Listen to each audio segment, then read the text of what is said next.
यानी जो हम लोग कक्षा 10वीं का मैथ पढ़ रहे हैं, जो गणित हमारा चैप्टर है, ठीक है, तो इसका 8वां लेसन है।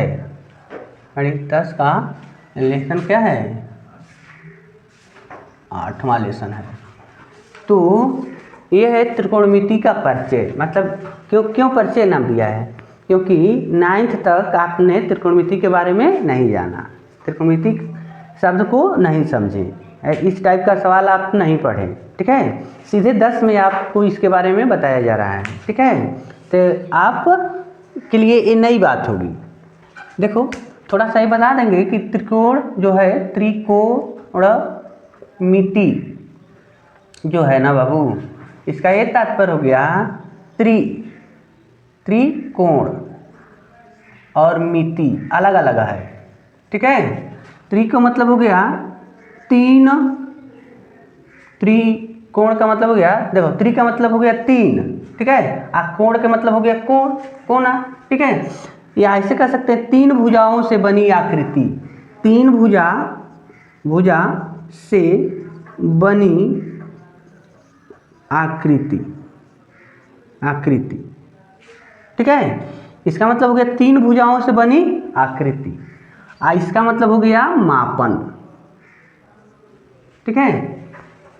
त्रिकोणमिति का मतलब, इसका मतलब हो गया कि 3 भुजाओं से बनी आकृति का मापन। तो इसका ये तात्पर्य हो गया कि आप त्रिकोणमिति का प्रयोग केवल उन्हीं स्थानों पर कर सकते हो जहाँ पर 3 भुजाएं जिसमें शामिल हो, 3 भुजा से बनी आकृति हो, ठीक है। तो 3 भुजा से बने या 3 भुजाओं से घिरी आकृति को हम क्या कहते हैं? त्रिभुज कहते हैं। 3 भुजाओं से घिरे आकृति को त्रिभुज कहते हैं।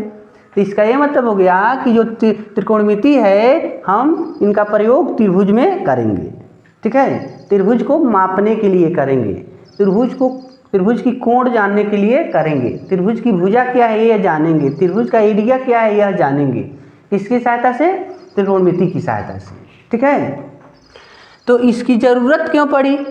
तो मान लो यहाँ तो हो गया 3 भुजाओं से घिरी आकृति का मापन, 3 भुजाओं से घिरी आकृति का मापन त्रिकोणमिति कहला रहा है, ठीक है। अब देखो जैसे 3 भुजा से घिरी कौन कौन आकृति हो सकती है बाबू? तो देखो जैसे यहाँ पर एक है स्तंभ या मीनार, ये हो गया मीनार, ठीक है। तो मीनार की ऊंचाई आपको जाननी है, तो आप या तो मीनार पर चढ़ जाइए, तब ना मापेंगे कि ये कितना ऊंचा है। या मीनार, ये देखिए, वेट करिए कि धूप होगा तो देखेंगे इसकी छाया कहाँ पर जाती है, ठीक है। तो छाया हो सकता है, छाया इसकी यहाँ पर आकर गिर जाए, ठीक है। तो छाया मतलब ऐसे आकर मिलता है ना, तो मतलब यह आकृति इसकी छाया बन गई। तो यहाँ से यहाँ तक कि हम इसको मिला दिए, तो ये हो गया छाया, ये हो गया मीनार। आज जब इस सिरा को इस सिरा से मिलाएं तो ऐसे टाइप का हो गया, तो मतलब इसको कर्ण कह सकते हैं। तो यहाँ भी तो ये जो आकृति बनी 3 भुजाओं से घिरी आकृति हो गई। तो मीनार की ऊंचाई आप माप सकते हैं, ठीक है। या ये हो गई, ये पानी बह रहा है इसमें, ठीक है, ये पानी बह रहा है, तो ये नदी है, तो इसकी चौड़ाई मापनी है, नदी की चौड़ाई मापनी है। तो नदी में या तो घुसी है तब माप सकते हैं, या नहीं तो देख रहे हैं कि नदी के इस सिरा पर एक पेड़ है और दूसरे सिरा पर हम खड़े हैं, तो यहाँ से पेड़ के शिखर को देखेंगे, पेड़ के शिखर और आप में यहाँ पर एक एंगल बनेगा, ठीक है। मतलब यहाँ भी एक आकृति बन गई, 1 2 3 भुजा मिल गया ना। तो आपको, यानी हम केवल ये बताना चाह रहे हैं कि जिसमें 3 आकृति होगी वहीं पर आपको त्रिकोणमिति का यूज कर देना है, ठीक है। तो ये कंडीशन हो गए। चलो इतना सिंपल सी बात थी, लेकिन अब बताते हैं त्रिकोणमिति में किन शब्दों का इस्तेमाल करना है, कैसे मतलब लिखे जाएंगे। तो होगा त्रिकोणमिति अनुपात। देखो यहाँ पर लिखते हैं त्रिकोणमिति अनुपात आपको मिलेगा, ठीक है। 6 त्रिकोणमिति अनुपात होते हैं, 6 त्रिकोणमिति अनुपात होते हैं। कितने लोग होते हैं? 6 लोग होते हैं। कौन कौन होता है? पहला देखो साइन, ठीक है, साइन। दूसरा होता है कॉस। तीसरा होता है टाइम, ठीक है। थीटा का यूज नहीं कर रहे हैं खाली टाइम, या चलो इसके साथ है थीटा भी लिखते जा रहे हैं ताकि आपको कोण उसके स्थान पर देगा, ठीक है। 3 हो गया। 4 नंबर पर चलो कोसेक, 5 नंबर पर सेक और 6 नंबर पर कॉट। ये 6 गो होते हैं त्रिकोणमितीय अनुपात, मतलब ये नाम है। त्रिकोणमिति में इन शब्दों का यूज जहाँ पर आ गया ये समझ जाओ कि ये त्रिकोणमितीय फलन है या त्रिकोणमितीय हम पढ़ रहे हैं, ठीक है। यही लोग दिखेंगे तभी, 6 में से कोई एक दिख जाए तो आप समझ जाइए हम त्रिकोणमिति की बात कर रहे हैं, ठीक है।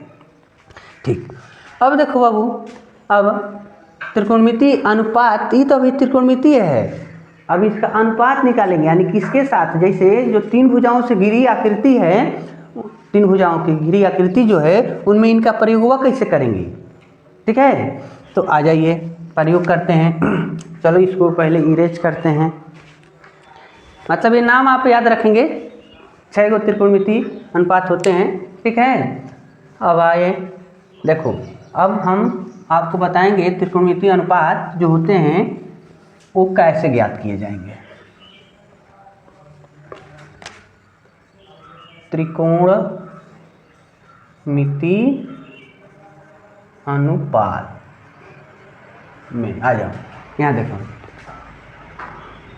एक सर्किल ले ले, सपोज करो एक वृत्त हम ले ले बाबू, और वृत्त का रेडियस जो है 1 सेंटीमीटर हो, ठीक है। यहाँ लिखते जा रहे हैं, यदि 1 cm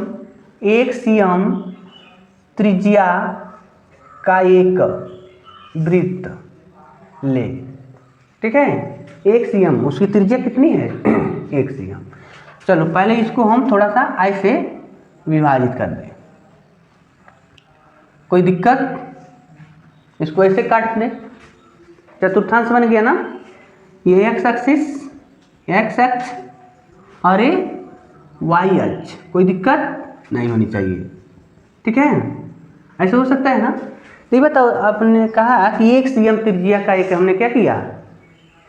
वृत्त बनाया। यहाँ लिखे हैं 1 cm त्रिज्या का एक वृत्त ले, कोई दिक्कत नहीं होनी चाहिए। अब अगर इस वृत्तवा पर एक बिंदु ले ले P, ठीक है, बिंदु ले लिए हमने P। अगर यहाँ से इस पर परपेंडिकुलर लंब डाल दिए और यहाँ से इस पर परपेंडिकुलर ऐसे मिला देते हैं, तो हमने बताया था इसके पहले कि जब ऊर्ध्वाधर लंबाई को लेते हैं तो साइन का यूज करना चाहिए, ऊर्ध्वाधर के लिए और क्षैतिज के लिए। अगर ये बताओ O को P से मिला दे बाबू, केंद्र ना है, इसको मिला दे तो इसकी लंबाई कितना है? 1 है, क्योंकि वृत्त की त्रिज्या 1 ना लिए हो, तो वृत्त की त्रिज्या तो कौनों दिशा में बराबर होती है। तो अगर ये रेडियस है तो 1 cm हो सकती है। तो यह त्रिभुज बन गया है OMP। OMP समकोण त्रिभुज है कि नहीं है? क्योंकि हमने इस पर परपेंडिकुलर लंब न डाला है यहाँ पर।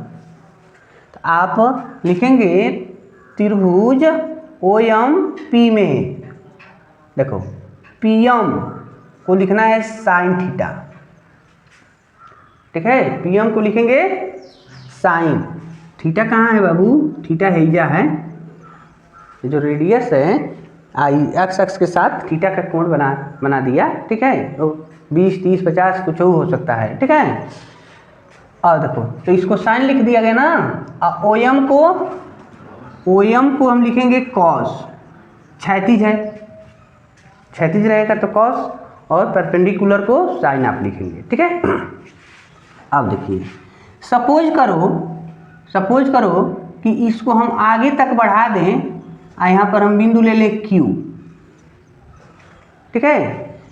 यहाँ देखो लिखेंगे OP को Q तक बढ़ाया, Q तक बढ़ा दिए, तो OQ न बन गया, OQ और ओ क्यू की लंबाई हम लेते हैं बाबू आर। अगर हम रेडियस ले लें तो फिर से नचाएंगे तो वो नया वृत्त बन जाएगा ना, ठीक है। अगर यहाँ से इस पर हम लंब डाल दें सपोज करो, और यहाँ से ऐसे मिला दें, तो या इसी को केवल मिलाएं, तो ये बताओ ये कितना दूरी आ गए, यहाँ नाम देते हैं यम। तो यहाँ से x1 दूरी इसका नाम हो गया। यह तो कास है ना, इसको तो कास कहे हैं और इसको साइन कहे हैं। लेकिन O से N तक ON कितना है x1 और QN कितना हो जाएगा y1। आ जाओ बाबू, इसको नाम देते हैं y1। y अक्ष पर नहीं, है ऊपर की तरफ चढ़ रहा है तो y, ऐसे बढ़ रहा है तो x, ठीक है। तो Q का निर्देशांक मिल गया x1 y1, Q का निर्देशांक हो गया x1 y1। लेकिन चलो हमको केवल फिगर बनाने से मतलब था, फिगर हम जो बना रहे हैं वो जो बना रहे हैं वो गलत नहीं ना बन रहा है, ये देखना था, ठीक है। अब आ जाओ बाबू, थोड़ा सा एक और बात कर लें। आपको दो गो त्रिभुज दिख गया OMP तथा एक बड़ा सा है त्रिभुज ONQ। दोनों कैसा त्रिभुज है, दोनों समकोण त्रिभुज है, समकोण त्रिभुज है। कोई दिक्कत नहीं है, स्पष्ट हो रहा है ना। मान लो जब यहाँ से इस पर लंब डाले तो 90 बना, इसको मिलाए तो भी ये 90 बना, तो दोनों तो समकोण है ना। आइए बताओ, जब दोनों समकोण है तो यहाँ लिख दो, जब दोनों समकोण है तो आप कह सकते हो त्रिभुज OMP समरूप होगा ONQ के। समकोण त्रिभुज तो समरूप हुए करते हैं। हम लोग इसके पहले जब त्रिभुज पढ़ रहे थे तो उसमें समरूपता के नियम हमने पढ़ा था कि समकोण त्रिभुज कैसे होते हैं, समरूप होते हैं। समबाहु त्रिभुज कैसे होते हैं, समरूप होते हैं। गोला कैसा होता है, समरूप होता है। तो यहाँ पर समकोण त्रिभुज की बात हो गई तो दोनों समरूप है, ठीक है। और समरूप त्रिभुज के भुजाओं का अनुपात बराबर होता है, समरूप त्रिभुज के भुजाओं का अनुपात बराबर होता है। यहाँ लिखेंगे समरूप त्रिभुज के भुजा का अनुपात बराबर होता है, ठीक है। समरूप त्रिभुज के भुजा का अनुपात बराबर होता है। तो ये बताओ, छोटे त्रिभुज की भुजा बट्टे बड़े त्रिभुज की भुजा, ऐसे लिखेंगे। अच्छा, बड़े त्रिभुज की भुजा बट्टे छोटे त्रिभुज की भुजा, ऐसे लिखेंगे ना, कोई दिक्कत। आ जाओ, तो अगर हम छोटे त्रिभुज की कोई एक भुजा लो, OM चाहे PM ऐसे लिख सकते हैं, चाहे बड़े त्रिभुज की एक भुजा ले सकते हैं। चलो बड़े त्रिभुज का लो तो बढ़िया रहेगा। बड़े त्रिभुज का आधार क्या है, ON। देखो O से N। छोटे त्रिभुज का आधार क्या है, OM। इसके बट्टे में ना लिखेंगे, आधार बट्टे आधार OM। अब आ जाओ, बड़े त्रिभुज का लंब NQ, छोटे त्रिभुज का लंब MP, ठीक है, MP लिख देते हैं, MP। अब आ जाओ, बड़े त्रिभुज का काण OQ, छोटे त्रिभुज का काण OP, ठीक है। किसी को कोई परेशानी, आप ये तो रूल जानते हैं ना, समरूप त्रिभुज के भुजाओं का अनुपात सेम होता है, तो हमने ऐसा लिख दिया। अब देखो ON x1 है, x1 OM cos थीटा, इनका मान है y1 और इनका मान है sin थीटा। MP का मान देखो sin है। इधर OQ पूरा कितना माना गया है, पूरा क्या माने है बाबू, R। यहाँ देखो, यहाँ लिखा गया था OQ का मान है R, तो यहाँ लिख दिया गया R। लेकिन OP कितना है, 1, ऐसे लिया गया था। अब आ जाइए,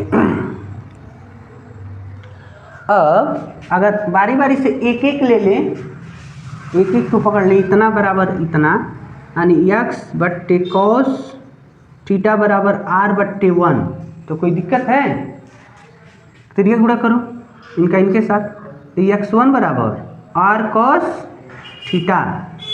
इसके नीचे अगर आ जाए तब तो cos थीटा बराबर x1 बट्टे r। कोई दिक्कत है? नहीं है। अभी इनको बचा कर रखो, अभी इसका मतलब हम समझा रहे हैं क्या हो गया। अब देखो, जब हम साइन को इनके बराबर लिखेंगे y1 साइन थीटा और r बट्टे a, तो यहाँ भी हम क्रॉस गुणा करेंगे तो y1 इक्वल टू साइन का r से हो गया r साइन थीटा। तो साइन थीटा का मान कितना मिल रहा है बाबू? हाँ, y1 बट्टे में r, ऐसे हो गया। अब थोड़ा सा त्रिभुज में आ जाओ चित्र में बाबू। इसको मतलब अगर ऐसा तो त्रिभुज बनाते हो तो पाइथागोरस थ्योरम से इसको क्या कहा जाता है? आधार। इसको कहा जाता है लंब, और 90 अंश के सामने की भुजा कर्ण। ठीक है, आधार लंब कर्ण। ठीक है, तो इसमें भी यह पूरा ही x जो है x1 आधार न है, और y1 क्या है? लंब है, आधार है, और 90 अंश के सामने r जो है कर्ण है। कोई दिक्कत? तो आ जाइए, इनको उठा के लाओ। तो cos थीटा x1 बट्टे r है ना, तो cos थीटा x1 यहाँ पर लिखा गया आधार, आधार बट्टे में r को कह रहे हैं कर्ण, तो कर्ण फार्मूला ये बन गया हमेशा के लिए। cos थीटा को लिखेंगे आधार बट्टे में कर्ण। ठीक है, अगर हम साइन का यूज़ करते हैं तो साइन थीटा के लिए y1 बट्टे में r ना है, तो साइन थीटा y1 का मान, y1 को क्या कर रहे हैं? लंब बट्टे में कर्ण। तो ये भी एक फार्मूला बन गया। तो दो ही मेन है। ठीक है, दो मेन है बाबू, दो के सहायता से बाकी चार वो और निकाल लिए जाएंगे। ठीक है, तो ये आप याद रखेंगे। चलो हम डायरेक्टली अब बाकी को लिख दे रहे हैं। तो साइन कास मिल गया, tan का लिख लेंगे, tan थीटा का, लंब बट्टे आधार, लंब बट्टे में आधार। ठीक है, और चलो थोड़ा सा ही बता देते हैं कैसे ही हुआ लंब बट्टे में आधार। देखो, tan जो होता है साइन थीटा बट्टे में कॉस थीटा, ऐसे होते हैं। ठीक है, तो साइन का मान है ना है लंब बट्टे में कर्ण, और कास थीटा का मान है आधार बट्टे में कर्ण। तो कर्ण से कर्ण कट गया, कर्ण से कर्ण कट गया, तो बच गया लंब बट्टे में आधार। ठीक है, इस तरीक़ा से ए आपका tan का मान मिल गया। ठीक है, तो इसी तरीक़े से आपको बाकी तीन इसका अपोजिट होते हैं, उनको निकाल लिया जाएगा। पहले आप इसको नोट करेंगे, इसके बाद हम आगे का कंडीशन आपको बताएंगे।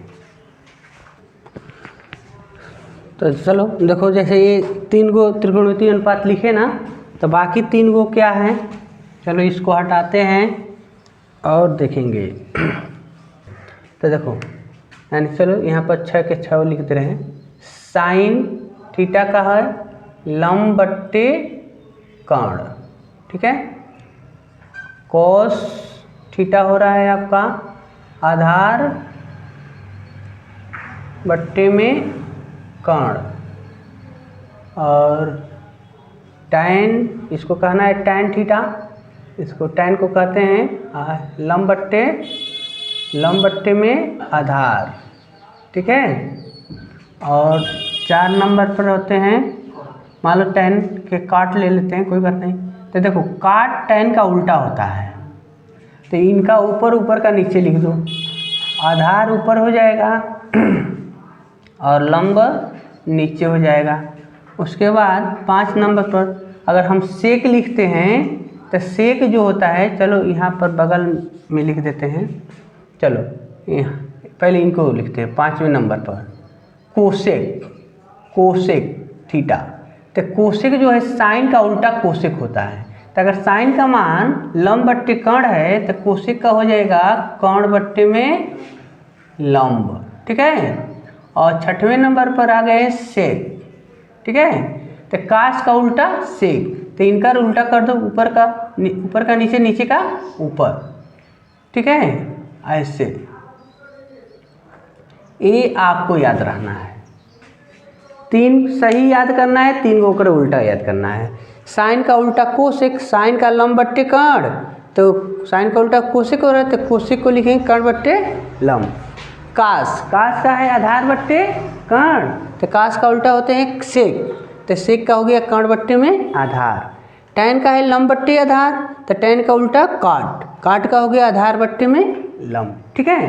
तो इस तरीका से ये हो गए।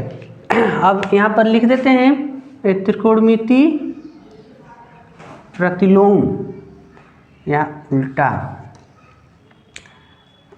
त्रिकोणमिति अनुपात का विलोम, विलोम, ठीक है, त्रिकोणमिति अनुपात का विलोम। तो देखो आपसे पूछा जाए साइन के उल्टा बताओ, तो साइन के जगह पर लिख सकते हैं 1 बट्टे में कोसेक, ठीक है। यहीं पर दूसरा लिख के दिखाते हैं। अगर ये बताओ इसको यहाँ कर दे, तिरिया गुणा कर दें इनको इनके पास, अच्छा इनको यहाँ रख दे, चलो यहाँ लिखो, देखो इसी का उल्टा कास को इनके जगह पर लिख देते हैं, यानी कोसेक को, और 1 बट्टे साइन। आप साइन को लिख सकते हो, साइन का उल्टा 1 बट्टे कोसेक, तो कोसेक का उल्टा 1 बट्टे साइन लिख सकते हैं। कास को क्या लिख सकते हो, देखो तीसरा है कास, थीटा को लिख सकते हैं 1 बट्टे में सेक थीटा, तो सेक थीटा को लिख सकते हो 1 बट्टे में कॉस थीटा। उल्टा जब आपको विलोम पूछेगा तब बताना है। हम अगर पूछते हैं कि साइन का एक कॉस का उल्टा बताइए, विलोम क्या होता है, तो 1/सेक होता है, सेक का विलोम 1/कॉस होता है, ठीक है। और 4, 5 टैन का उल्टा 1 बट्टे में कॉड, और काट का उल्टा 1 बट्टे में टैन, ठीक है, ये हो गया।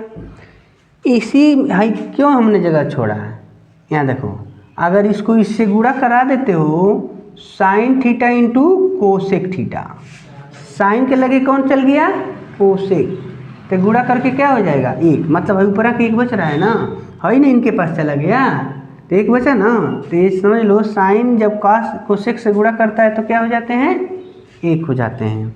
यहाँ कोसेक जब साइन से गुणा करे तब वो 1 हो जाता है, मतलब ये आगे पीछे इसमें लिख दिया गया इस लाइन में। कास के साथ जब सेक गुणा करता है तो क्या होता है, 1 होता है। चाहिए आगे कर दो, मतलब सेक आगे है ना, sec theta into cos theta, तब वो 1 होगा।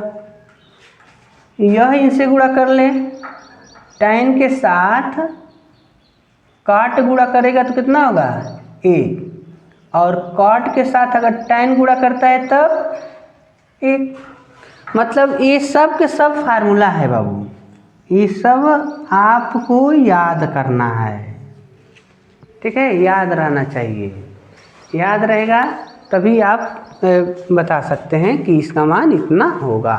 थोड़ा सा एक और यहाँ पर, चलो इसको हटा कर बता दें, जो महत्वपूर्ण होता है पूरे त्रिकोणमिति का फादर है क्या, आओ देखो यहाँ एक त्रिभुज दिख रहा है ना, त्रिभुज यहाँ देखो तो OMP में, OMP है ना त्रिभुज, ठीक है जी, OMP देखो, OMP शुरू में उसी को नाम लिए थे, तो अगर हम OMP में पाइथागोरस लगा दें, पाइथागोरस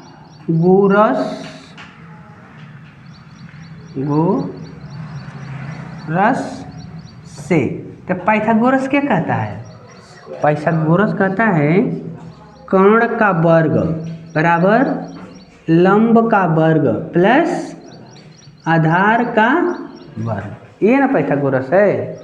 तनी उसमें से नंबर तनी रखो, तो इसमें लंब इसमें क्या था 1, सॉरी कर्ण क्या 1, तो 1 का वर्ग लंब था साइन, तो साइन का वर्ग प्लस आधार था कॉस, तो कॉस का वर्ग। ठीक है, तो 1 का वर्ग 1, साइन का वर्ग साइन स्क्वायर थीटा, इसे लिखना है आपको। आई इनको क्या लिखेंगे कॉस स्क्वायर थीटा। ठीक है, या हाई दोनों पहले लिख लो, तो sine square theta plus cos square theta बराबर 1 को इधर लिखो 1। यानी यह आपको याद रखना है, जब आपसे कोई पूछे sine square theta plus cos square theta बराबर 1, सवाल में कहीं दिख जाए sine square theta plus cos square theta, तो तुरंत लिखेंगे 1। ठीक है, तो ये एक फार्मूला हो गया। ये त्रिकोणमिति के लिए बहुत फेमस फार्मूला है, ये VVI होता है, ये हर टॉपिक में हर रास्ते में कहीं ना कहीं ये मिल ही जाता है।